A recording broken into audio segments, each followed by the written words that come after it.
उन पर बात करनी। एक मित्र ने पूछा है कि क्या मैं लोगों को मरने की बात सिखा रहा हूं, मृत्यु सिखा रहा हूं। सिखाना तो चाहिए जीवन।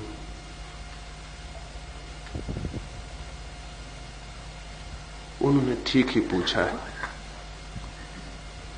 मैं मृत्यु की बात ही सिखा रहा हूं, मैं मरने की कला ही सिखा रहा हूं, क्योंकि जो मरने की कला सीख लेता है वो जीवन की कला में भी निष्णात हो जाता है। जो मरने के लिए राजी हो जाता है वो परम जीवन का अधिकारी भी हो जाता है। सिर्फ वे ही जो मिटना जान लेते हैं वे ही होना भी जान पाते हैं। ये बातें उल्टी दिखाई पड़ सकती हैं क्योंकि हमने जीवन और मृत्यु को उल्टा और विरोधी मान रखा है। वे विरोधी नहीं और ना ही उल्टे, लेकिन हमने उन्हें उल्टा मान रखा है। हमने एक झूठा कंट्राडिक्शन, एक झूठा विरोध उनके बीच खड़ा कर रखा है। इसके बहुत घातक परिणाम हुए। मनुष्य जाति को जितनी हानि इस विरोध की वजह से हुई है उतनी शायद और किसी बात से नहीं हुई। ये विरोध फिर बहुत तलों पर फैल गया है।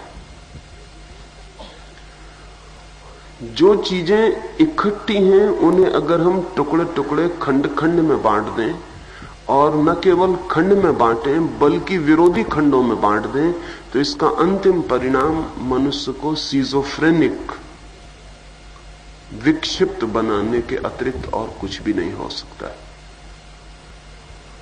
समझ लें, अगर कोई ऐसी पागलों की बस्ती हो जहां वे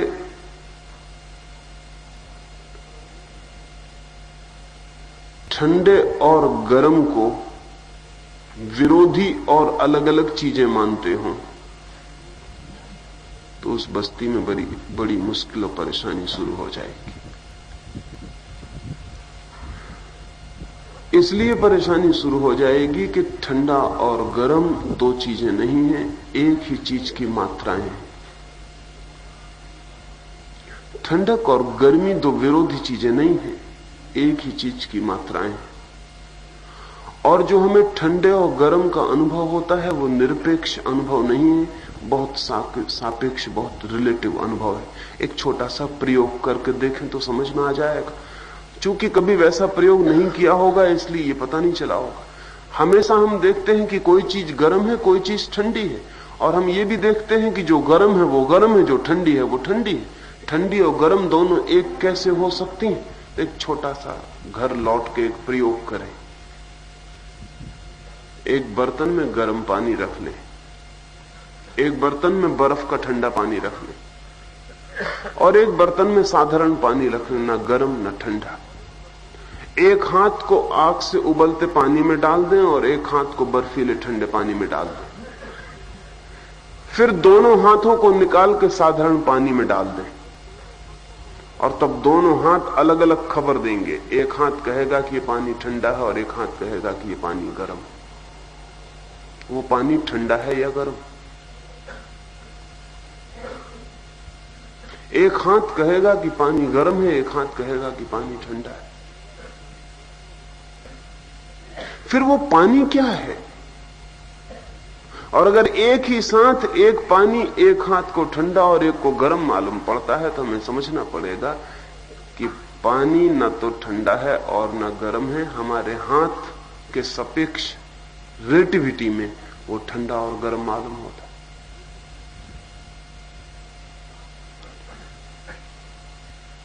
ठंडा और गर्म एक ही चीज के अनुपात है, वे भिन्न भिन्न चीजें नहीं है। उनमें जो भेद है वो मात्रा का है, उनमें गुण का भेद नहीं है। बचपन में और बुढ़ापे में कैसा भेद है, आपने कभी सोचा? आमतौर से हम समझते हैं कि बड़ी उल्टी चीजें हैं, कहां बचपन कहां बुढ़ापा। लेकिन बचपन और बुढ़ापे में फर्क क्या है? सिर्फ वर्षों का, दिनों का ही फर्क है ना। गुण का क्या फर्क है? सिर्फ मात्रा का ही फर्क है, क्वांटिटी का ही फर्क है। एक बच्चा 5 साल का है, चाहे तो हम कह सकते हैं कि ये 5 साल का बूढ़ा है। इसमें क्या कठिनाई है? सिर्फ हमारी भाषा की आदत है कि हम कहते हैं 5 साल का बच्चा है। हम चाहें तो कह सकते हैं 5 साल का बूढ़ा है, और अंग्रेजी में तो उसे कहते हैं 5 years old। उसका मतलब ये है कि 5 साल का बूढ़ा। फिर एक 70 साल का बूढ़ा है, एक 5 साल का बूढ़ा है, दोनों में फर्क क्या है? और चाहे तो 70 साल के बूढ़े को कह सकते हैं 70 साल का बच्चा है। क्या फर्क है? बच्चा ही तो बढ़ते बढ़ते बूढ़ा हो जाता है। लेकिन हम देखते हैं जब दोनों को अलग अलग रख के, तो लगता है कि दो विरोधी चीजें, बचपन और बुढ़ापा उल्टी चीजें। अगर बचपन और बुढ़ापा उल्टी चीजें हैं तो कोई बच्चा कभी बूढ़ा नहीं हो सकता। कैसे होगा? उल्टी चीजें कैसे हो जाएंगी? और कभी आपने पता लगाया कि कोई बच्चा बूढ़ा किस दिन हो जाता है, किस रात? कैलेंडर पर कहीं लिख सकते हैं कि फला दिन ये आदमी बच्चा था और फला दिन ये आदमी बूढ़ा हो गया? कैलेंडर पर कहीं नहीं लिख सकते। असल कुछ कठिनाई ऐसी है कि जैसे सीढ़ियां हैं ऊपर छत पे चढ़ने की, नीचे की सीढ़ी दिखाई पड़े, ऊपर की सीढ़ी दिखाई पड़े और बीच की सीढ़ियां दिखाई न पड़े, तो हमें ऐसा लगेगा कि नीचे की सीढ़ी ऊपर की सीढ़ी बड़ी दूर, बड़ी फासले पर अलग अलग चीजें। लेकिन जैसे पूरी सीढ़ियां दिखाई पड़े, वो कहेगा कि कोई फर्क नहीं, नीचे की सीढ़ी ऊपर सीढ़ी के बीच सिर्फ सीढ़ियों का ही फर्क है। जो नीचे की सीढ़ी है वही ऊपर की सीढ़ी से जुड़ी है। नरक और स्वर्ग में मात्रा का फर्क नहीं है, गुण का फर्क नहीं है, मात्रा का ही फर्क है। ऐसा मत सोच लेना कि नरक उल्टा है और स्वर्ग उल्टा है। नरक और स्वर्ग में वही फर्क है जो ठंडे और गर्म में, जो नीचे की सीढ़ी में, ऊपर की सीढ़ी में, जो बच्चे में और बूढ़े में, और जन्म में और मृत्यु में भी इतना ही फर्क है। नहीं तो कोई जन्मा हुआ व्यक्ति कभी न मर पाएगा। अगर विरोध हो तो जन्म मृत्यु पर पहुंच कैसे सकता है? हम पहुंच तो वहीं सकते हैं जो हमारा सहज विकास हो। जन्म बढ़ते बढ़ते बढ़ते बढ़ते बढ़ते मृत्यु बन जाती है। इसका मतलब यह है कि जन्म और मृत्यु एक ही चीज के दो बिंदु।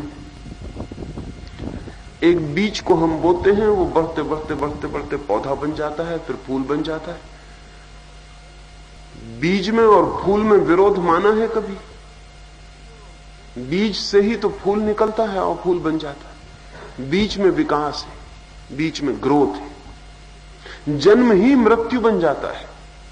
लेकिन न मालूम कैसी नासमझी में, न मालूम किस दुर्दिन में आदमी को यह ख्याल बैठ गया कि जन्म और मृत्यु में विरोध है। जीवन और मौत अलग अलग बातें।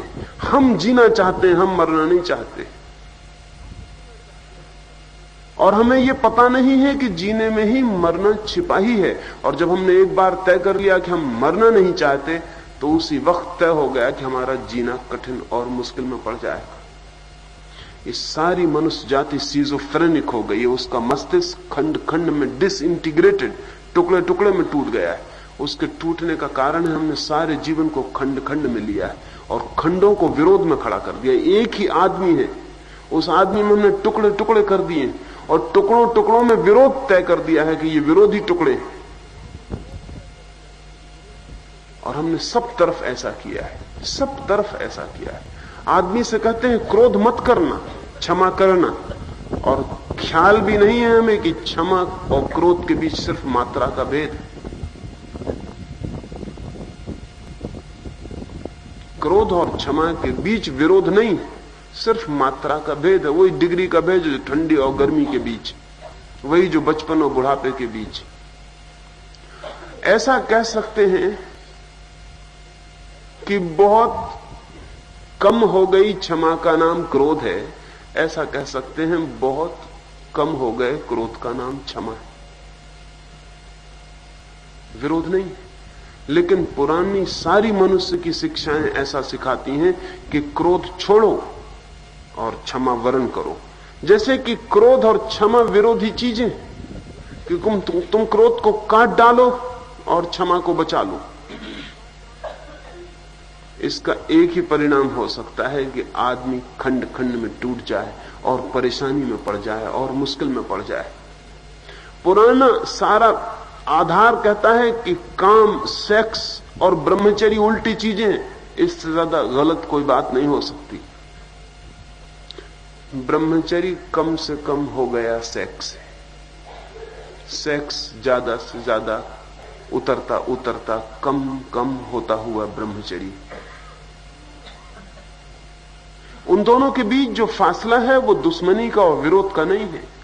ध्यान रहे, जगत में विरोध जैसी कोई चीज ही नहीं है।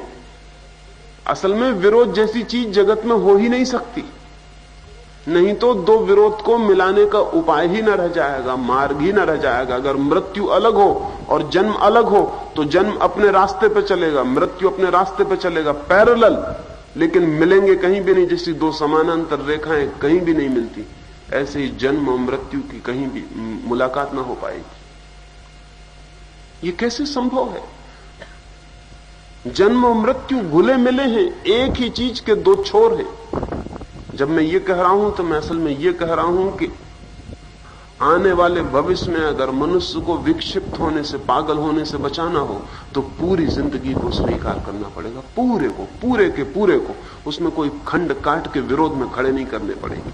और ये बड़े आश्चर्य की बात है कि जो कहेगा कि काम, सेक्स ब्रह्मचर्य से उल्टा है, तो सेक्स को काट डालो, तो वो सेक्स को काट डालने की चेष्टा में ही नष्ट हो जाएगा, ब्रह्मचर्य को कभी उपलब्ध नहीं हो सकता।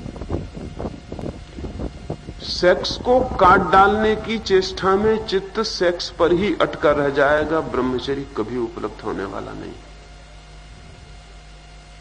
और वो व्यक्ति का चित्त अत्यंत तनाव में, परेशानी में पड़ जाएगा, उसकी मौत हो गई, उसकी जिंदगी दूभर हो जाएगी, वो बोझिल हो जाएगा, वो जी ही नहीं पाएगा, एक क्षण नहीं जी पाएगा, वो बड़ी कठिनाई में पड़ गया। और अगर ऐसा समझा जाए, तो मैं कह रहा हूं, और वैसा ही तथ्य है कि सेक्स और ब्रह्मचर्य में नीचे की सीढ़ी और ऊपर की सीढ़ी का संबंध है। सेक्स पर ही कदम रखते रखते रखते रखते आदमी ब्रह्मचर्य में प्रविष्ट हो जाता है। वो सेक्स की ही कम से कम होती गई मात्रा है, कम से कम होती गई मात्रा है। उस जगह जहां की करीब करीब ऐसा लगता है सब शून्य हो गया, वो आखिरी छोर आ गया, तो फिर जीवन में विरोध नहीं होता, तनाव नहीं होता, फिर जीवन में अशांति नहीं होती, फिर हम जीवन को सहज जी सकते हैं। मैं जो विचार आपसे कह रहा हूं वो सहज जीवन को जीने का है, सब पहलुओं पर अत्यंत सहजता से। लेकिन हम कहीं भी उसको सहजता से नहीं जी पाते, क्योंकि हम उसे असहज बनाने की तरकीबें सीख गए। अगर हम किसी आदमी को कह दें कि तू सिर्फ बाएं पैर से चलना, क्योंकि बाएं पैर धर्म है और दायां पैर अधर्म है, दाएं से मत चलना, और अगर वो आदमी ये समझ ले, और समझने वाले मिल सकते हैं क्योंकि हर तरह की नासमझियों को समझने वाले सदा मिल गए, ऐसे आदमी मिल जाएंगे जो इस बात के लिए राजी हो जाएंगे कि बाएं पैर से चलना धर्म है और दाएं पैर से चलना अधर्म है, तब वो दाएं पैर को काटने लगेंगे और बाएं से चलने की कोशिश करेंगे, वो कभी भी न चल पाएंगे। दाएं और बाएं पैर दोनों का मेल चलाता है, कोई एक पैर नहीं चलाता। यद्यपि प्रति बार जब उठता है तो एक ही पैर उठता है, इसलिए भूल हो सकती, क्योंकि जब भी आप उठाते हैं तो एक ही पैर उठाते हैं, इसलिए भूल हो सकती है इस बात की कि चलते हैं एक पैर से, क्योंकि जब उठाते हैं तब एक उठाते हैं। लेकिन पता रहे कि जब एक उठता है तो उसके उठने में वो जो दूसरा खड़ा है वो उतना ही सहयोगी है जितना उसका उठना। जो रुक गया है, जो ठहर गया है, वो उतना ही आधार है। जिस दिन कोई ब्रह्मचर्य को उपलब्ध होता है उस दिन ठहर गया सेक्स उतना ही आधार होता है जितना बायां पैर जब उठता है और दायां खड़ा होकर उसका आधार होता है। अगर दायां ना हो तो बायां उठ ना पाएगा। ठहर गया सेक्स ब्रह्मचर्य के लिए कदम बनता है, और ब्रह्मचर्य का कदम उठ इसलिए सकता है कि सेक्स का कदम ठहरा हुआ। लेकिन सेक्स के कदम को काट डालो जड़ से तोड़ डालो तो सेक्स कट जाएगा, ब्रह्मचर्य उपलब्ध नहीं होगा और मनुष्य अधर्म में लटका हुआ रह जाएगा, जैसा कि सारे पुरानी शिक्षाओं ने मनुष्यता को अधर्म में लटका दिया। जिंदगी में जो हमें दिखाई पड़ रहा है वे सब दाएं और बाएं कदम, वे सब दाएं और बाएं पैर। यहां जिंदगी में सब इकट्ठा है, एक ही बड़े संगीत के स्वर है। इसमें कुछ भी काटा तो कठिनाई हो जाएगी। कोई आदमी कह सकता है कि काला रंग बुरा है, और लोग हैं कहने वाले कि काला रंग बुरा है, तो शादी में काली साड़ी न पहनने देंगे। और कोई मर जाएगा तो काला कपड़ा पहनेंगे। काले रंग को बुरा कहने वाले लोग और सफेद रंग को पवित्र कहने वाले लोग हैं। ठीक है, प्रतीक की तरह बात हो भी सकती है, लेकिन अगर कोई कहे कि काले रंग को काट डालेंगे, मिटा डालेंगे दुनिया से, तो ध्यान रहे काले रंग के मिटते ही सफेद बहुत कम सफेद रह जाएगा, क्योंकि सफेद की बहुत सफेदी उसके चारों तरफ फैले हुए काले से ही आती। स्कूल पे बोर्ड पे शिक्षक लिखता है तो काले बोर्ड पे लिखता है सफेद खड़िया से। पागल है? सफेद दीवार पे क्यों नहीं लिखता? लिखा जा सकता है, सफेद दीवार पर लिखा जा सकता है, लेकिन पढ़ा नहीं जा सकता, क्योंकि वो जो सफेदी उभरती है वो पीछे के काले से उभरती है। असल में सफेदी के उभार में काले का हाथ है, और जिसने काले की दुश्मनी की उसका सफेद फीका हो जाएगा, ये ध्यान रखना।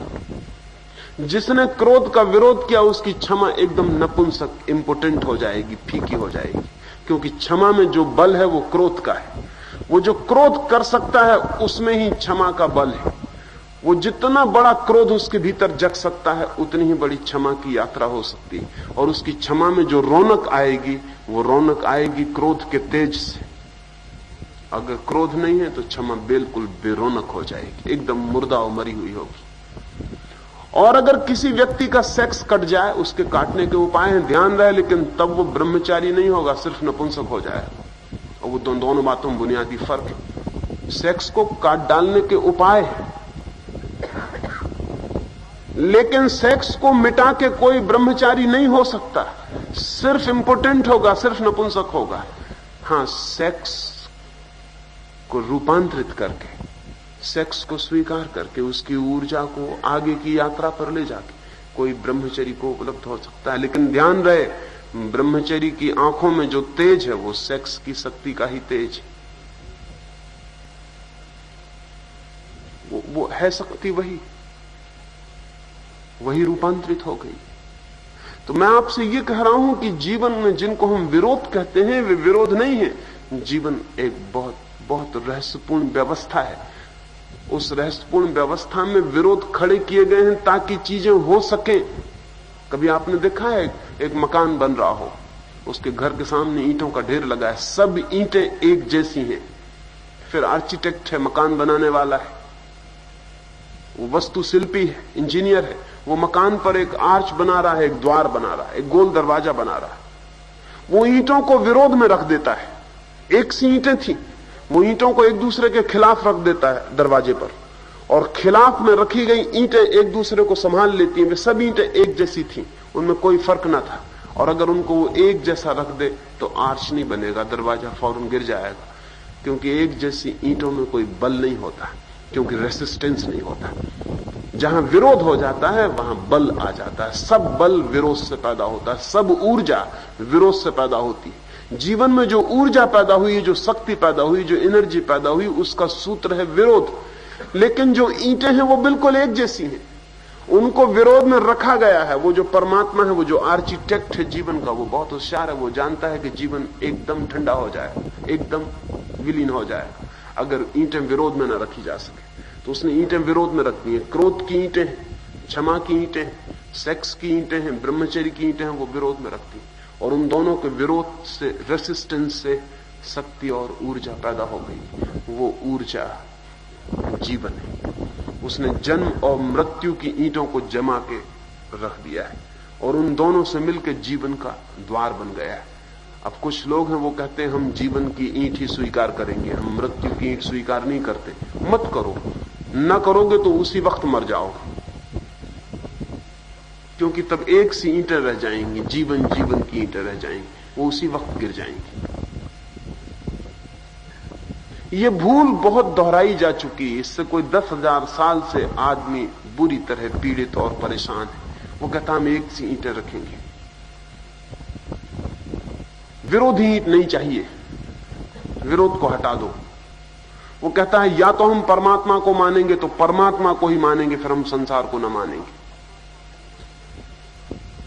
वो कहता परमात्मा है तो संसार है ही नहीं, हम संसार को मान ही नहीं सकते। तो वो कहता हम जंगल चले जाएंगे, हम बाजार में खड़े नहीं हो सकते, हम दुकान पे नहीं बैठ सकते, हम सन्यासी हो जाएंगे, क्योंकि हम परमात्मा को मानते। तो वो परमात्मा की ही ईंटों से संसार को बना ले। तो ख्याल करो, अगर भूल चूक से कभी दुनिया का दिमाग बिगड़ जाए और सारे लोग सन्यासी हो जाएं तो क्या परिणाम।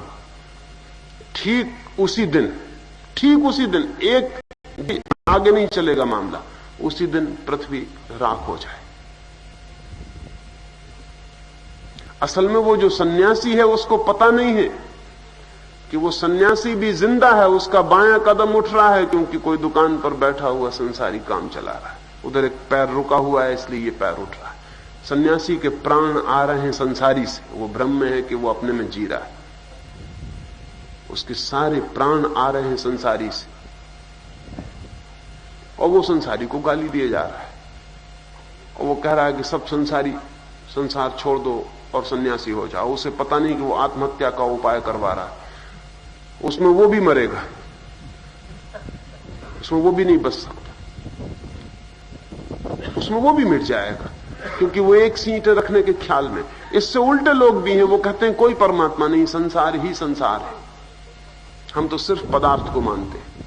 तो उन्होंने भी एक दुनिया बनाने की कोशिश की, सिर्फ पदार्थ को मान के बनाने की। उनकी मुश्किल भी बड़ी मुश्किल हो गई, वो भी बड़े उपद्रव में पहुंच गए। वो वहां पहुंच गए हैं जहां आत्महत्या वहां भी हो जाएगी, क्योंकि अगर पदार्थ ही पदार्थ है और कोई परमात्मा नहीं तो जीवन से वो बात गई जो रस लाती, जो खिंचाव लाती, जो गति लाती, जो उठने की अभीप्सा लाती है, वो बात गई। अगर कोई परमात्मा नहीं है और पदार्थ ही पदार्थ है तो जीवन में अर्थ कहां है? फिर जीवन बिल्कुल व्यर्थ हो गया। इसलिए पश्चिम में मीनिंगलेसनेस की बात चलती। सात्र है, कामू है, काफका है, और सारे लोग हैं, मार्शल। आज पश्चिम के सारे विचारकों का एक स्वर है कि जीवन जो है वो अर्थहीन है। वो शेक्सपियर का एक वचन एकदम सार्थक हो गया है। अब वो सारे पश्चिम के विचारक ये दोहराते हैं जिंदगी के बाबत, a tale told by an idiot full of fury and nice signifying nothing. एक मूर्ख के द्वारा कही गई कहानी है ये जिंदगी, जिसमें शोरगुल बहुत है, मतलब बिल्कुल नहीं, मतलब हो भी नहीं सकता, अर्थ हो भी नहीं सकता, क्योंकि पदार्थ ही पदार्थ की ईंटें रख ली तुमने तो मतलब बिल्कुल खो जाएगा। जैसे अकेले सन्यासी संसार से मतलब हटा देंगे, वैसे अकेले संसारी भी मतलब हटा देंगे। ये बड़े मजे की बात है कि संसारी के ऊपर सन्यासी का पैर चलता है, और ये भी मजे की बात है कि सन्यासी के पैर के ऊपर संसारी का भी पैर चलता है। असल में बाएं पर दायां निर्भर है, दाएं पर बायां निर्भर है, और ये निर्भर विरोध मालूम पड़ता है, लेकिन गहरे में विरोध नहीं है। ये एक ही व्यक्तित्व के दोनों पैर हैं जिन पर एक व्यक्तित्व सधता है और एक व्यक्तित्व चलता है।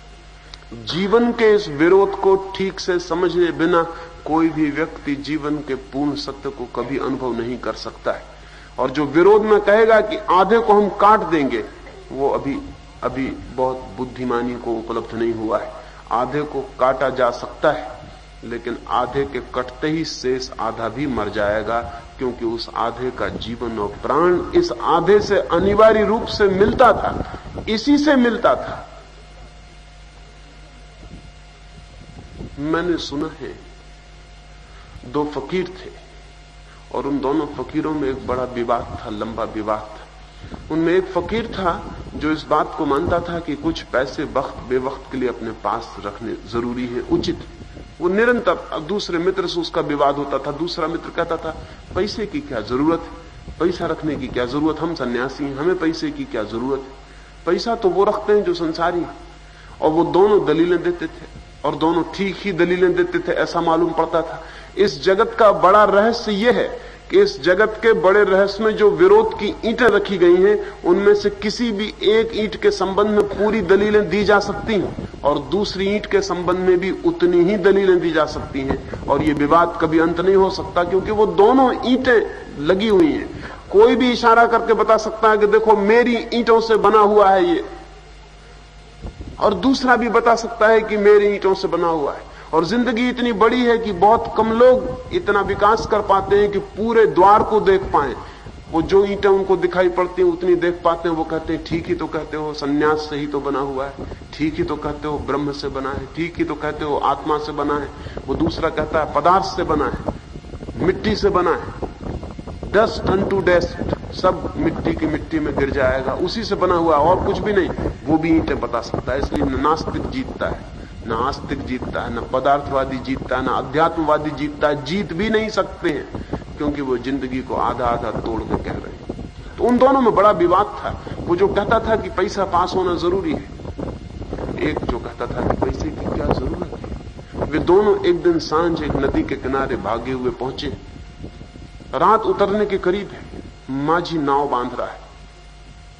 नाव बांधते उस माझी से उन्होंने कहा कि नाव मत बांधो, हमें उस पार पहुंचा दो, रात उतरने को है, हमें उस पार जाना जरूरी है। उस माझी ने कहा अब तो मैं दिन भर का काम निपटा चुका और अपने गांव वापस लौट रहा हूं, अब सुबह उतार दूंगा। उन्होंने कहा नहीं, सुबह तक हम प्रतीक्षा नहीं कर सकते।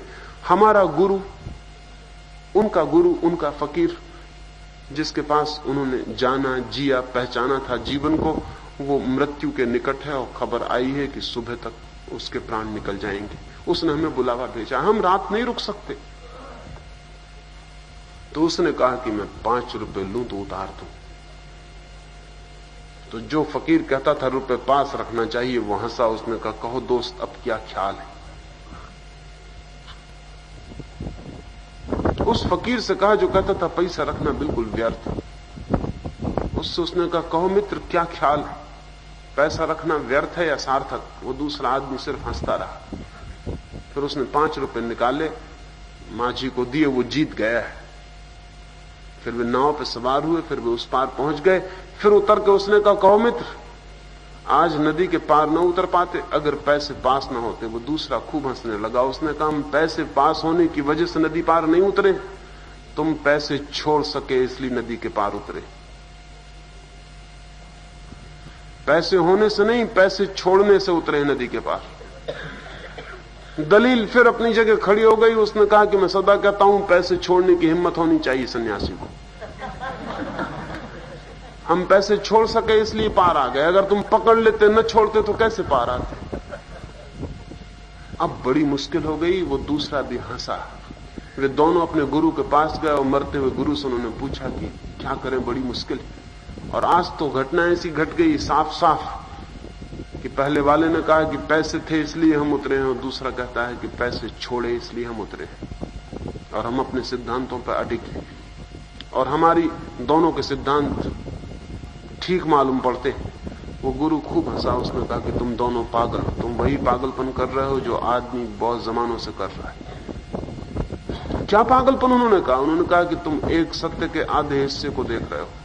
ये सच है कि पैसे छोड़ने से ही तुम नाव उतर सके, लेकिन दूसरी बात भी उतनी ही सच है कि तुम पैसे इसलिए छोड़ सके कि पैसे तुम्हारे पास थे। और यह भी सच है कि पैसे पास होने से ही तुम नदी उतरे, लेकिन दूसरी बात भी उतनी ही सच है कि अगर पास ही होते तो तुम नदी ना उतर सकते थे। तुम पास से दूर कर सके इसलिए तुम नदी उतरे। ये दोनों ही बातें सच है, और ये दोनों बातें ही इकट्ठा जीवन है, और इनमें विरोध नहीं है।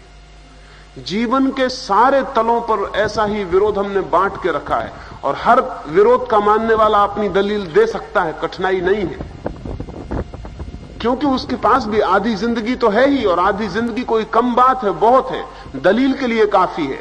इसलिए दलील से कुछ हल नहीं होता, खोजना पड़ेगा पूरी जिंदगी को। मैं जरूर मृत्यु सिखाता हूं, लेकिन इसका मतलब यह नहीं है कि मैं जीवन का विरोधी हूं। इसका मतलब ही यह है कि जीवन को जानने का, जीवन को पहचानने का द्वार ही मृत्यु है। इसका मतलब यह है कि मैं जीवन और मृत्यु को उल्टा नहीं मानता, चाहे मैं उसे मृत्यु की कला कहूं चाहे जीवन की कला कहूं, दोनों बातों का एक ही मतलब होता है। किस तरफ से हम देखते हैं तो आप पूछेंगे मैं उसे जीवन की कला क्यों नहीं कहता हूं?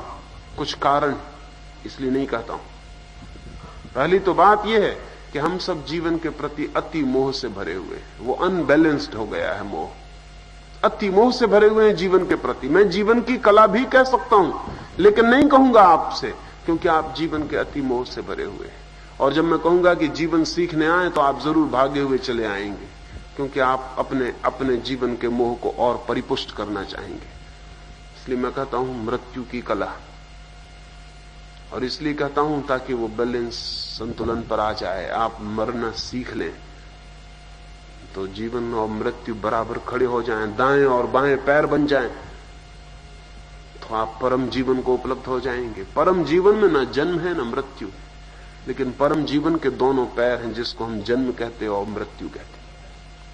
हां, अगर कोई गांव ऐसा हो जो सुसाइडल हो, ऐसा कोई गांव हो जहां सारे लोग मरने के मोही हों, जहां कोई आदमी जीना ना चाहता हो, तो वहां मैं जाके मृत्यु की कला की बात नहीं करूंगा। वहां जाके मैं कहूंगा कि जीवन की कला सीखें, आए हम जीवन की कला सीखें। और उनसे मैं कहूंगा कि ध्यान जीवन का द्वार है, जैसा मैं आपसे कहता हूं कि ध्यान मृत्यु का द्वार है। उनसे मैं कहूंगा आओ जीना सीखो, क्योंकि अगर तुम जीना न सीख पाओगे तो तुम मर भी ना पाओगे। अगर तुम मरना चाहते हो तो मैं तुम्हें जीवन की कला सिखाता हूं, क्योंकि तुम जीना सीख जाओगे तो तुम मरना भी सीख जाओगे। तभी वे आएंगे उस गांव के लोग। आपका गांव उल्टा है, आप दूसरे उल्टे गांव के निवासी हैं, जहां कोई मरना नहीं चाहता, जहां सब जीना चाहते हैं, और जीने को इतने जोर से पकड़ना चाहते हैं कि मृत्यु आए ही नहीं। तो इसलिए मजबूरी में आपसे मरने की बात करनी पड़ती है। यह सवाल मेरा नहीं है, आपकी वजह से मृत्यु की कला में कह रहा हूं। मैं निरंतर एक बात कहता रहा हूं। बुद्ध एक दिन एक गांव में प्रवेश किए। सुबह ही सुबह, अभी सूरज निकल रहा है, और एक आदमी उनसे मिलने आया और उसने कहा कि सुनिए, मैं नास्तिक हूं, मैं ईश्वर को नहीं मानता हूं, आपका क्या ख्याल है, ईश्वर है? बुद्ध ने कहा ईश्वर है? ईश्वर है ही नहीं, सिर्फ ईश्वर ही है और कुछ भी नहीं। आदमी ने कहा मैंने तो सुना था कि आप नास्तिक हैं। बुद्ध ने कहा तुमने गलत सुना होगा, अब तो तुमने मुझसे सुन लिया ना। मैं महाआस्तिक हूं, ईश्वर है, उसके अतिरिक्त कुछ भी नहीं। वो आदमी बेचैन सा वृक्ष के नीचे खड़ा रह गया। बुद्ध आगे बढ़े। दोपहर को एक आदमी और आया, और उस आदमी ने कहा कि मैं आस्तिक हूं, मैं परम आस्तिक हूं, मैं नास्तिकों का दुश्मन हूं, मैं आपसे पूछने आया हूं कि ईश्वर के संबंध में क्या ख्याल है। बुद्ध ने कहा ईश्वर न है न हो सकता है, ईश्वर है ही नहीं। उसने कहा क्या कह रहे हैं आप? मैंने तो सुना था कि एक धार्मिक आदमी गांव में आया है, तो मैं पूछने आया था कि ईश्वर है, और आप ये क्या कह रहे हैं? बुद्ध ने कहा धार्मिक, आस्तिक, मैं महान आस्तिक हूं। वो आदमी बेचैन सा खड़ा रह गया। लेकिन इनकी बेचैनी तो ठीक थी। बुद्ध के साथ एक भिक्षु था, आनंद, उसके तो प्राण संकट में पड़ गए। उसने दोनों बातें सुन ली थी। अब वो बेचैन हुआ कि तो बड़ी मुश्किल हो गई, ये मामला क्या है? सुबह तक बात ठीक थी, दोपहर तो बात मुश्किल हो गई। ये बुद्ध को हो क्या गया है? सुबह कहते हैं महाआस्तिक, दोपहर कहते हैं महानास्तिक। सोचा सांझ जब सब लोग चले जाएं तब पूछ लूंगा। लेकिन सांझ को और मुश्किल हो गई। एक आदमी और सांझ होते आया और उसने बुद्ध से पूछा कि मुझे कुछ समझ नहीं आता कि ईश्वर है या नहीं। वह आदमी एग्नोस्टिक रहा होगा, अज्ञेयवादी रहा होगा, जो कहते हैं हमें पता नहीं है या नहीं, और किसी को पता नहीं और कभी पता नहीं हो सकता। तो उसने कहा कुछ पता ही नहीं है या नहीं, आप क्या कहते हैं, आपका क्या ख्याल है? बुद्ध ने कहा कि जब तुम्हें भी पता नहीं है तो मुझे भी पता नहीं, और अच्छा है कि इस संबंध में हम चुप रह जाएं। वो आदमी भी हैरान रह गया। उसने कहा मैंने तो सुना था कि आपको ज्ञान हो गया है, आपको पता हो गया। बुद्ध ने कहा वो गलत सुना होगा, मैं तो परम अज्ञानी, मुझे कैसा ज्ञान। आनंद की मुसीबत समझें आप, अपने को रख लें आनंद की जगह, कैसी मुश्किल में पड़ गया। रात हो गई, सब लोग चले गए, बुद्ध के पैर पकड़ लिए। उसने कहा कि मेरी जान लेंगे, आप क्या करते? मेरी फांसी लग गई। आज दिन भर से मैं इतना बेचैन हूं कि जिंदगी में कभी भी ना था। आप कहते क्या, आप कर क्या रहे हैं? आप होश में हैं, आप बोल क्या रहे हैं? सुबह कुछ, दोपहर कुछ, सांझ कुछ। आपने 3 उत्तर दे दिए। बुद्ध ने कहा कि तुझे तो मैंने कोई उत्तर नहीं दिया था, जिन्हें दिया था उन्हें दिया था, तूने सुना क्यों? दूसरे की बात सुननी उचित है। मेरी उनसे बात हो रही थी, तूने सुना क्यों? उसने कहा और मुश्किल देखिए, मैं मौजूद था, कान तो बंद नहीं किए थे, सुनाई पड़ गया है। और आप बोले और सुनने का मन ना हो, होगा पाप, लेकिन आप बोले तो सुनने का मन होता है, किसी से भी बोले। आनंद ने कहा तुझे मैंने, बुद्ध ने कहा तुझे मैंने कोई उत्तर न दिया था। उसने कहा न दिया होगा, लेकिन मैं मुश्किल में पड़ गया हूं, मुझे उत्तर दे, अब दे दे, सच क्या है? और आपने ऐसी 3 बातें क्यों कही? बुद्ध ने कहा तीनों को संतुलन पर लाना था, बैलेंस पर। सुबह जो आदमी आया था वो नास्तिक था, और अकेला नास्तिक अधूरा है, क्योंकि जिंदगी विरोध से मिलकर बनी। ये समझ लेना आप, जो सच में धार्मिक आदमी है उसमें दोनों ही बातें होती हैं। वो एक तरफ से नास्तिक भी होता है, दूसरी तरफ से आस्तिक भी होता है, उसके दोनों ही पहलू होते हैं, और उन दोनों के विरोध के बीच वो सामंजस्य बना लेता है। उसी सामंजस्य में धर्म है। और जो सिर्फ आस्तिक है वो अभी अधूरा धार्मिक है, अभी वो धार्मिक हुआ नहीं, अभी जिंदगी का संतुलन आया नहीं, अभी बैलेंस आया नहीं। तो बुद्ध ने कहा उसे बैलेंस में लाना था। उसका एक पल्ला बहुत भारी हो गया था, इसलिए दूसरे पल्ले पर मुझे पत्थर रख देने पड़े, और फिर मैं उसे बेचैन भी कर देना चाहता था, क्योंकि वो कहीं निश्चित हो गया था कि बस नहीं है, तो उसके निश्चय को डगा देना जरूरी था, क्योंकि जो निश्चित हो जाता है वो मर जाता है। यात्रा जारी रहनी चाहिए जिज्ञासा की। और दोपहर जो आदमी आया था वो आस्तिक था, तो उससे मुझे कहना पड़ा कि मैं नास्तिक हूं, क्योंकि उसका पल्ला भी बहुत भारी हो गया था, वो भी असंतुलित हो गया था। जिंदगी है संतुलन। तो बुद्ध ने कहा संतुलन को जो पा लेता है वो सत्य को पा लेता है। तो आपसे मैं जो कह रहा हूं कि मृत्यु की कला सीखनी चाहिए, वो इसलिए कह रहा हूं कि जीवन का पल्ला बहुत भारी हो गया, जीवन के पल्ले पे आप बहुत जोर से बैठ गए, उसकी वजह से सब पत्थर हो गया है, जड़ हो गया है, संतुलन खो गया है। इधर मृत्यु को भी निमंत्रित करें, उसे भी बुलाएं कि तू भी आओ, मेहमान हो जा, हम साथ साथ ही रहेंगे। और जिस दिन जीवन मृत्यु के साथ रहने को राजी हो जाता है, उस दिन जीवन परम जीवन बन जाता है। जिस दिन मृत्यु को गले लगा लेता है, भेंट कर लेता है, आलिंगन कर लेता है मृत्यु को, उस दिन बात खत्म हो गई। मृत्यु का दंश गया, क्योंकि मृत्यु का जो दंश था वो था मृत्यु से भागने में, भयभीत होने में। और जब कोई आके मृत्यु को गले लगा लेता है तो मृत्यु हार जाती, पराजित हो जाती, क्योंकि मृत्यु को गला लगाने वाला मृत्युंजय हो जाता है। तो उसको अब उसका मृत्यु कुछ भी नहीं कर सकती। अब क्या करेगी मृत्यु? वो खुद ही मिटने को तैयार हो गया।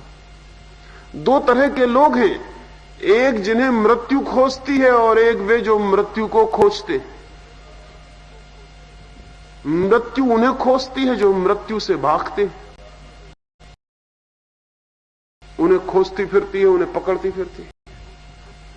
और एक हैं जो मृत्यु को खोजते हैं, मृत्यु उनसे भागती फिरती,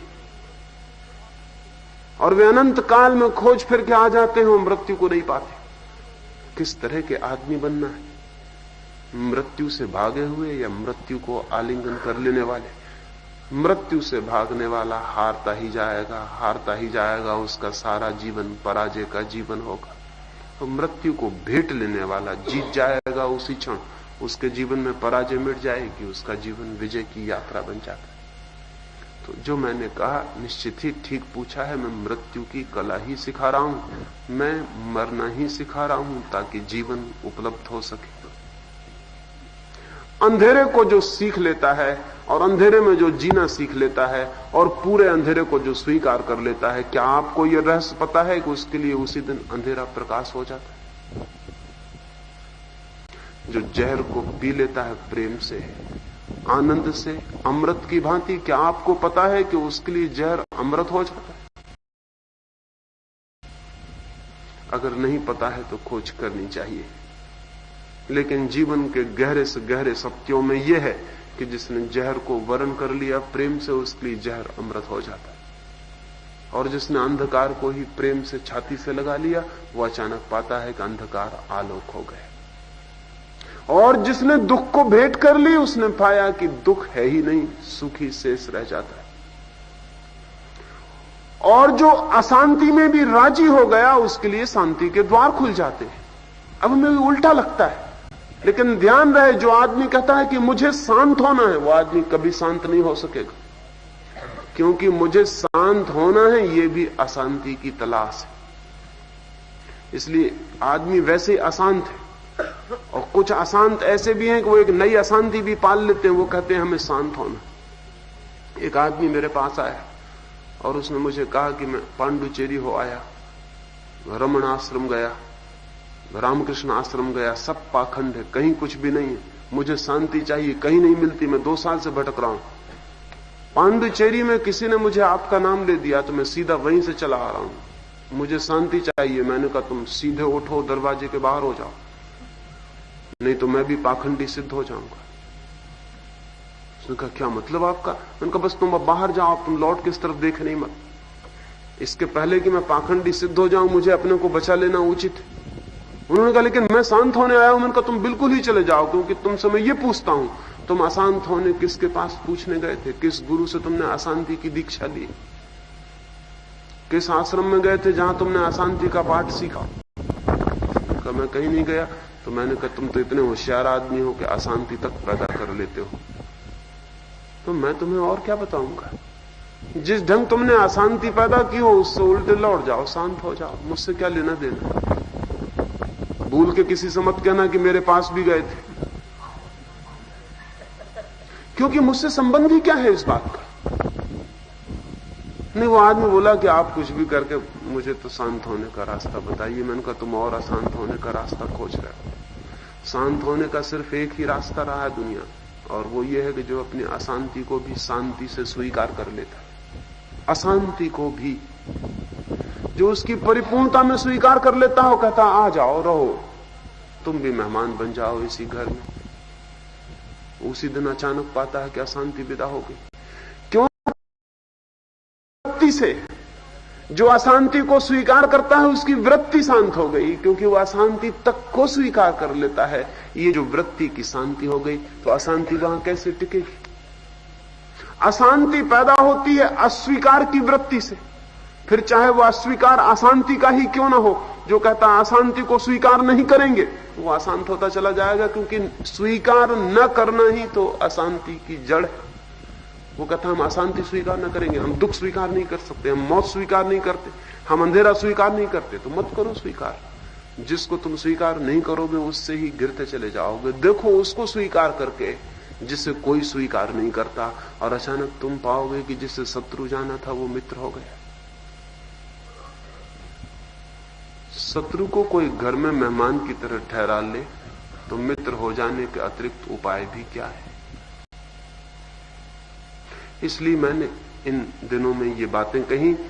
मृत्यु की विजय की आकांक्षा से आप आए थे, और आपने सोचा होगा कि शायद मैं कोई तरकीब बताऊंगा कि आप कभी न मर सको।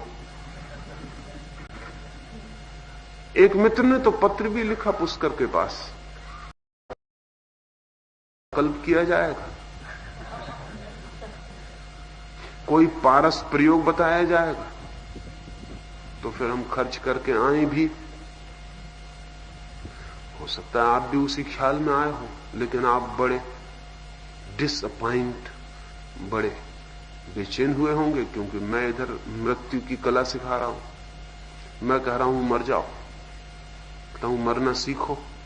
तो भागते कहां हो मृत्यु से? अंगीकार कर लो। और ध्यान रहे, मैं मृत्यु की विजय का सूत्र ही आपको दे रहा हूं। मृत्यु की विजय का सूत्र कायाकल्प नहीं है। कितनी ही कायाकल्प करो, मरना ही पड़ेगा, काया मरेगी ही। हाँ, कायाकल्प से इतनी हो सकता है मौत लंबाई जा सकती है, यानी और परेशानी लंबी हो जाएगी। 70 साल में मर जाते तो 700 साल में मर पाओगे। 70 साल में जो दुख विदा हो जाता वो 700 साल तक चलेगा। और क्या होगा? 70 साल की परेशानी 700 साल तक चलेगी।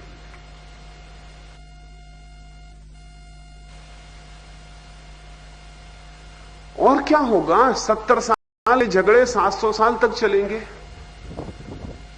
70 साल की मुसीबतें 700 साल पर फैल जाएंगी, लंबा जाएंगी, अगणित हो जाएंगी। और क्या होगा? आपको पता नहीं है इस बात का कि अगर सच में ही कोई मिल जाए आपको 700 साल करने वाला और कहे कि लो ये दवा दिए देता हूं, हो जाओगे 700 साल, तो आप कहोगे कि जरा ठहर जाओ, मैं विचार कर लूं। और मैं नहीं समझता कि आप में से कोई भी 700 साल वाली दवा लेने को राजी होगा, क्योंकि उसका मतलब क्या होता है?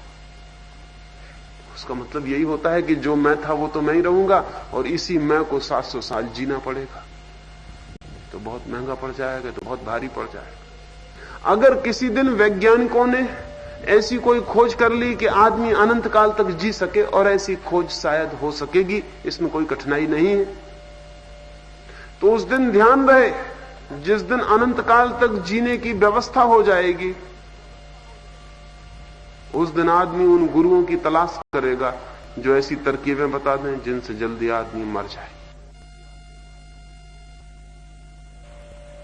जैसे अभी कायाकल्प करने वाले गुरुओं की तलाश चलती है, वैसे ही तब तलाश चलेगी कि कोई गुप्त रहस्य बता दे कि हम किस तरकीब से मर जाएं और वैज्ञानिक हमें बचा ना पाए, सरकार को किस तरह से धोखा दे दें और खिसक जाएं।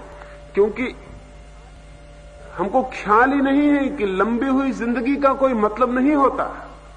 जिंदगी का मतलब होता है जीने से, और कोई आदमी एक क्षण में इतना जी सकता है कि कोई आदमी अनंत जन्मों में ना जी सके। वो जीने की बात है, और जी वही सकता है जिसका भय मृत्यु का चला गया। नहीं तो जिएगा कैसा? भय की वजह कपता रहता है, खड़े नहीं हो पाता, भागते ही रहता है। क्या आपको ख्याल में है ये बात कि दुनिया में निरंतर स्पीड बढ़ती चली जाती है, हर चीज में गति। बैलगाड़ी से रॉकेट बड़ा अच्छा है एक लिहाज से, क्योंकि कहीं भी हम जल्दी पहुंच सकते हैं, वो ठीक है, लेकिन स्पीड का इतना आग्रह क्यों है? ये आपको ख्याल में भी ना होगा कि सारी गति की चेष्टा मनुष्य की, वो जहां है वहां से भागने की चेष्टा है। वो जहां है इतना डरा हुआ है, इतना घबराया हुआ है कि वो कहता कहीं भी हो इससे अच्छे होंगे, भागो, जाओ कहीं भी। सारे यूरोप और अमेरिका में छुट्टी का दिन बहुत उपद्रव का दिन हो गया, और छुट्टी के दिन जितने लोग थक जाते उतने कभी भी नहीं थकते थे, क्योंकि भागो, अपनी अपनी गाड़ियां लेके भागो, 50 मील 200 मील 400 मील दूर किसी पिकनिक स्पॉट पर, किसी पहाड़ पर, किसी हिल स्टेशन पर, किसी समुद्र के तट पर भागो, जोर से भागो, क्योंकि और लोग जोर से भागे जा रहे हैं, पता नहीं वो कहीं पहले पहुंच जाएं जहां हमें पहुंचना चाहिए। लेकिन पूछो पहुंचना कहां है? तो इसका पक्का नहीं कि पहुंचना कहां है। एक बात पक्की है कि जहां हैं वहां से निकल जाएं, घर से निकल जाएं, पत्नी से भाग जाएं, दफ्तर से भाग जाएं, दुकान से भाग जाएं, कहीं जहां है वहां से भाग जाएं। आदमी नहीं जी पा रहा है, इसलिए इतनी भाग, इतनी दौड़ पैदा हुई, और तेज करते जाओ वाहन को ताकि भागने में गति आ जाए। लेकिन पूछे कि जा कहां रहे हैं, कहां पहुंचने का इरादा है, तो वो कहेगा अभी फुर्सत नहीं बताने की, मुझे जल्दी पहुंचना है। आप पहुंच कहां रहे, जाना कहां है, इरादे क्या है? तो हमें चांद पर पहुंचना है, मंगल पर पहुंचना, बड़ी कृपा, पहुंच जाइए। क्या करिएगा मंगल पर पहुंच के? आप ही पहुंच जाएंगे ना, फिर दुनिया बना लेंगे, फिर यही जमीन बना लेंगे, करिएगा क्या? हिल स्टेशन पर पहुंच जाइए, क्या होता है? 10 साल बाद बंबई हो जाती है हिल स्टेशन। वो जो आदमी बंबई से हिल स्टेशन गया, वो वहां जाके कहता है कि यहां होटल कहां है अच्छी, तो होटल बंबई में थी अच्छी, दिक्कत क्या है? आप आए क्यों यहां? वो कहता है बिस्तर कहां है अच्छा, बाथरूम कहां है अच्छा, वो बंबई में थे। वो कहता है यहां सब होने चाहिए। वो भागा था बंबई से उन्हीं बाथरूम, उन्हीं होटल, उन्हीं स्त्री, उन्हीं बच्चों से, और सारी कंपनी लेकर वहीं पहुंच गया। फिर अपने बच्चे पत्नी को लेकर वहां खड़ा हो गया साथ में, फिर वहां भी सिनेमा घर बना लिया, होटल बना ली, अच्छे पक्की रास्ता बना लिए, कार ले गया। थोड़े दिन में वो पाता है कि फिर वो वहीं हो गया। वो कहता है और हिल स्टेशन चाहिए दूसरा, चलो चांद पे जाओ, क्या होगा? आदमी जैसा है वैसे ही वहां पहुंच जाएगा, कहीं भी चला जाएगा।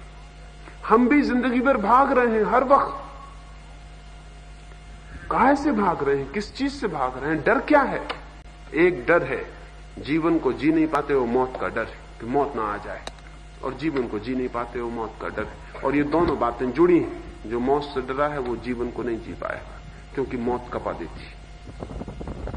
अब क्या रास्ता है? आप मुझसे पूछते हैं रास्ता क्या? मैं कहता हूं इस मौत को स्वीकार कर लो। मौत से कहो आ जाओ, जिएंगे पीछे, तुम पहले आ जाओ, तुमसे पहले निपट लें, ये बात खत्म हो, तो फिर फुर्सत से जी ले, तुम आ जाओ,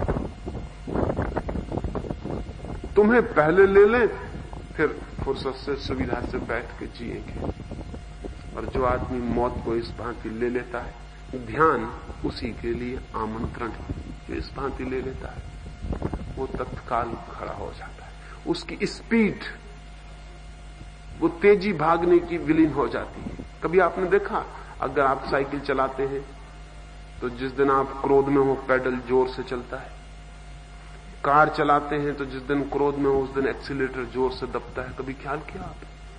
मनोवैज्ञानिक तो कहते हैं कि जो एक्सीडेंट होते हैं वो कार की खराबी की वजह से नहीं, रास्ते की खराबी की वजह से नहीं, वो जो कार को एक्सीलेटर दबा रहा है उस आदमी के भीतर कुछ गड़बड़, वो तेजी से दबा रहा है, दांत भींचे हुए है, वो किसी ना किसी तरह से चाह रहा है कि एक्सीडेंट हो जाए, वो इच्छा से भरा हुआ है कि हो जाए, कहीं टकरा जाए जोर से, क्योंकि जिंदगी बिल्कुल बेकार मालूम हो रही। इतना ही रस आ जाएगा कम से कम टकराने का, उतनी देर कम से कम थ्रिल, थोड़ा कंपन होगा, थोड़ा अच्छा लगेगा। कुछ हुआ तो अपनी जिंदगी बिल्कुल बेकार न गई।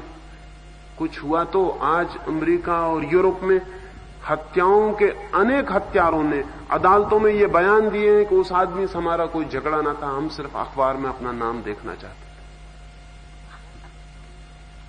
और कोई रास्ता नहीं है नाम छपने का। साधु का तो नाम अब छपता नहीं, अब तो सिर्फ हत्यारों का छपता है। हत्यारे दो तरह के हैं, एक तो प्राइवेट हत्या करने वाले लोग, निजी अपना अपना व्यक्तिगत हत्या करने वाले, उनके छपते हैं, और एक सामूहिक हत्या करने वाले राजनीतिक पॉलिटिशियंस, उनके छपते हैं। बाकी तो किसी का छपता नहीं। तो साधु होने का कोई उपाय नहीं, साधु हो भी जाओ तो कोई नाम छपने वाला नहीं, उससे कोई मतलब नहीं। तो वो एक आदमी को छुरा भौंक दो तो अखबार में कम से कम पहली ऊपर हेडिंग में छपता तो है कि फलां आदमी ने फलां आदमी को छुरा भौंक दिया। और वो कहता है अदालत में कि मैंने किसी दुश्मनी न थी, कोई मतलब न था, इस आदमी को मैंने कभी देखा भी नहीं था, सिर्फ इसकी पीठ देखी और छुरा भौंक दिया, और पीठ अच्छी लगी, और जब छुरा भुका और खून का फव्वारा बहा तो मुझको भी लगा कि मैंने भी जिंदगी बेकार नहीं गंवा दी, कुछ तो किया है जिसकी चर्चा होगी। चर्चा हो रही है, अखबार चर्चा कर रहे हैं, अदालतें चर्चा कर रही हैं, बड़े बड़े मजिस्ट्रेट काले चोगे पहनकर और बड़े बड़े वकील काले चोगे पहनकर बड़ा गंभीरता से कार्य कर रहे हैं, मैंने भी कुछ किया है, कोई साधारण आदमी नहीं। मौत से भागा हुआ डरा हुआ आदमी इतना नीरस उदास, इतना ऊब गया है कि वो कुछ भी कर रहा है लेकिन एक काम नहीं कर रहा है कि वो मौत को स्वीकार कर ले कि आओ। और जैसे ही कोई उसे स्वीकार कर लेता है उसके जीवन में नया द्वार खुल जाता है जहां प्रभु का निवास है। परमात्मा के मंदिर पर लिखा है मरो, और परमात्मा के मंदिर में जीवन की रसधार बह रही है। उस मरो इस साइन बोर्ड को देख के लोग लौट जाते हैं, भीतर कोई जाते ही नहीं। बड़ी कुशलता की है, बड़ी होशियारी की है, नहीं तो बहुत भीतर भीड़ हो जाए और जीना मुश्किल हो जाए। तो जीवन का जहां मंदिर है वहां लिखा है बाहर मरो, वो जो डर गए वो भाग जाते हैं। इसलिए मैंने कहा कि मरना सीखना पड़ता है, और जीवन का सबसे बड़ा रहस्य वही है, कैसे हम मरने को सीख लें, स्वीकार कर लें, और रोज रोज जो अतीत है वो मर जाए, हम रोज ही मर जाएं। कल का मर जाए, हम नहीं मरने देते उसको।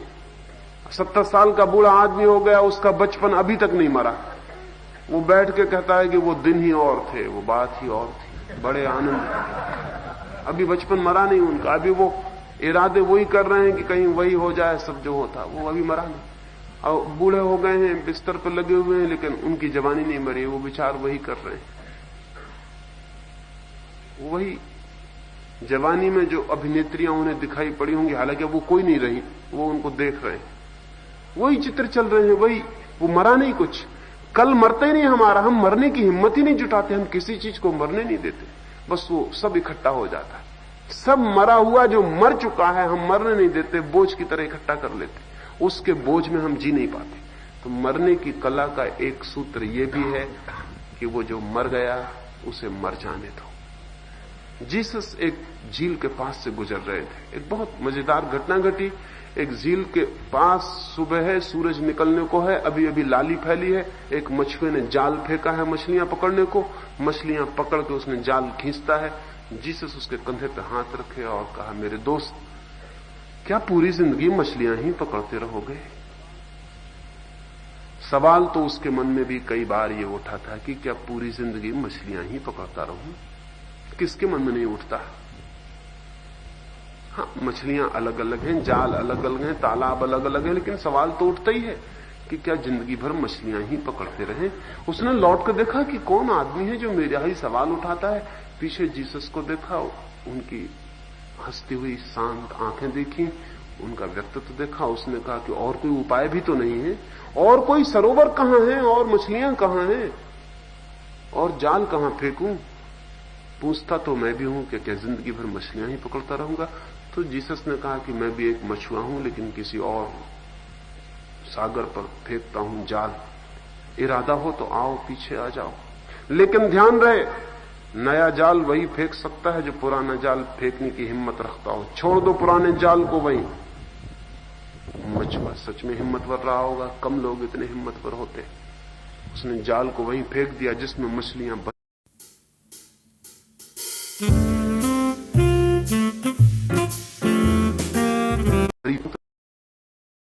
तो किया होगा कि खींच ले, कम से कम इस जाल को तो खींच ही ले।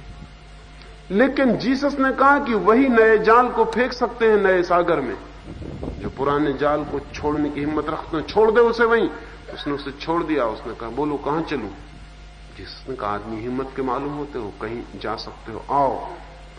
वो गांव के बाहर निकल रहे थे, तब एक आदमी भागता हुआ आया, उस मच्छियों को पकड़ के कहा, पागल तू कहां जा रहा है? तेरे बाप की मौत हो गई जो बीमार थे, रात ज्यादा तबीयत खराब थी, तू सुबह उठ के चला आया, उनकी मृत्यु हो गई। तू गया कहां? हम गए थे तालाब पर, पड़ा हुआ जाल देखा है वहां। तू कहां चला आया? कहां जा रहा है? तो उसने जीसस से कहा, क्षमा करें, 2-4 दिन की मुझे छुट्टी दे दे, मैं अपने पिता की अंत्येष्टि कर आऊं, अंतिम संस्कार कराऊं, फिर मैं लौट आऊंगा। जीसस ने जो वचन कहा बड़ा अद्भुत है। उन्होंने कहा, पागल, लेट द डेड बरी द डेड। वो जो गांव में मुर्दे हैं वो मुर्दे को दफना लेंगे, तुझे क्या जाने की जरूरत? तू चल।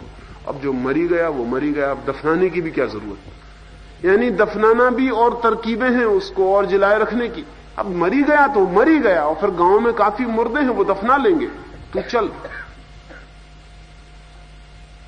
एक क्षण वो रुका। जीसस ने कहा, तो फिर मैंने गलत समझा कि तू पुराने जाल छोड़ सकता है। एक क्षण वो रुका और फिर जीसस के पीछे चल पड़ा। जीसस ने कहा, तू आदमी हिम्मत का है, तू मुर्दों को छोड़ सकता है तो तू जीवंत को पा भी सकता है। असल में वो जो पीछे मर गया है उसे छोड़ें। ध्यान में आप निरंतर बैठते हैं, लेकिन मुझसे आके कहते हैं कि होता नहीं, विचार आ जाते हैं। वो आ नहीं जाते। आपने उनको छोड़ा है कभी? उनको निरंतर पकड़े रहे, उन विचारों का क्या कसूर है? अगर कोई आदमी एक कुत्ते को रोज अपने घर में बांधा रहे, रोज खाना खिलाए, और फिर एक दिन अचानक उसको घर के बाहर निकलने लगे, वो चारों तरफ से घूम के वापस आने लगे, तो कुत्ते का कसूर? अचानक आप ध्यान करने लगे, कुत्ते से कहे हटो यहां से, और कल तक उसको रोटी दी, आज सुबह तक रोटी दी, सुबह तक चूमा पुचकारा, उसकी पूंछ हिलाने से आनंदित हुए, उसमें घंटी बांधी, गले में पट्टा बांधा, घर में लगा के रखा। अचानक आपका दिमाग हो गया कि ध्यान करें। वो कुत्ते को क्या पता? वो बेचारा घूम के लौट आता है वापस। वो कहता है कोई खेल हो रहा होगा, और जब आप उसको और भगाते हैं तो वो और खेल में आ जाता है, वो और रस लेने लगता है कि कोई मामला जरूर है। मालिक कुछ आज बड़े आनंद में मालूम पड़ रहे हैं। तब मुझसे आप कहते हैं आगे कि विचार नहीं जाते हैं। वो जाएंगे कैसे? उन्हीं विचारों को पोसा है आपने, खून पिलाया है अपना, उनको बांधे फिरते हैं, उनके गलों पर पट्टे बांधे हुए हैं अपने अपने नाम के। आदमी से जरा कह दो कि तुम जो कह रहे हो गलत, वो कहता मेरा विचार और गलत। मेरा विचार कभी गलत नहीं हो सकता। अब जिस पे आप पट्टा बांधे हुए हैं अपना, वो बेचारा लौट के आ जाता, उसे क्या पता कि आप ध्यान कर रहे हैं। अब आप वो कहते हैं कि हटो, भागो, ऐसे वो नहीं भागेगा, विचार को हम पोस रहे हैं, अतीत के विचार को पालते चले जा रहे हैं, बांधते चले जा रहे हैं। अचानक एक दिन आप कहते हैं हटो, एक दिन में नहीं हट जाएगा, उसका पोषण बंद करना पड़ेगा, उसको पालना बंद करना पड़ेगा। ध्यान रहे, अगर विचार छोड़ने हो तो मेरा विचार कहना छोड़ देना, क्योंकि जहां मेरा है वहां कैसे छूटेगा। अगर विचार छोड़ने हो तो विचार में रस लेना बंद कर देना। अगर रस लेंगे तो वो कैसे छूटेंगे? उन्हें क्या पता चलेगा कि आप बदल गए हैं और रस नहीं लेते। तो विचार अतीत की हमारी सारी स्मृतियां हैं, उनका जाल है, उनको हम पकड़े, उनको हम मरने नहीं देते। उनको मरने दो, let be dead, be dead. वो जो मर गया उसको मरे हुआ हो जाने दो, उसको अब जिंदा रखने की कोशिश मत करो। लेकिन हम उसको जिंदा रखे हुए, कल की दोस्ती भी जिंदा है, कल की दुश्मनी भी जिंदा है। बल्कि न केवल जिंदा है, अगर कल का दोस्त आज रास्ते पर नमस्कार न करे तो हम कहते हैं रुको, क्या बात है, कल तो तुमने नमस्कार की थी। अगर पति आज सुबह पत्नी को प्रेम से न देखे तो वो कहती क्या मामला है, 30 साल तक तुमने मुझे प्रेम से देखा। वो अतीत को इतने जोर से हम पकड़े हुए, हम कहते हैं वैसे रहो जैसे कल थे। दूसरे से भी यही मांग करते हैं कि जैसे कल थे वैसे रहो, खुद से भी यही मांग करते हैं कि जैसे कल थे वैसे ही रहेंगे, और सबको भरोसा दिलाए रखते हैं कि घबराना मत, मैं वही का वही रहूंगा, कंसिस्टेंट, जो मैं कल था वही रहूंगा। तो फिर मुर्दा कैसे मरेगा? और मुर्दा बोझिल होता चला जाता है। मरने की कला का ये भी हिस्सा है। ये सूत्र भी ध्यान में रख लेंगे कि अगर मरने की कला सीखनी है तो जो मर जाता है उसे मर जाने दें, जो अतीत हो गया उसे अतीत हो जाने दें।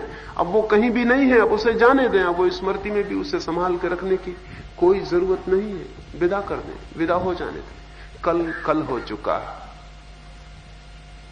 कल अब नहीं, लेकिन वही पकड़े रहता है, वही पकड़े रहता है।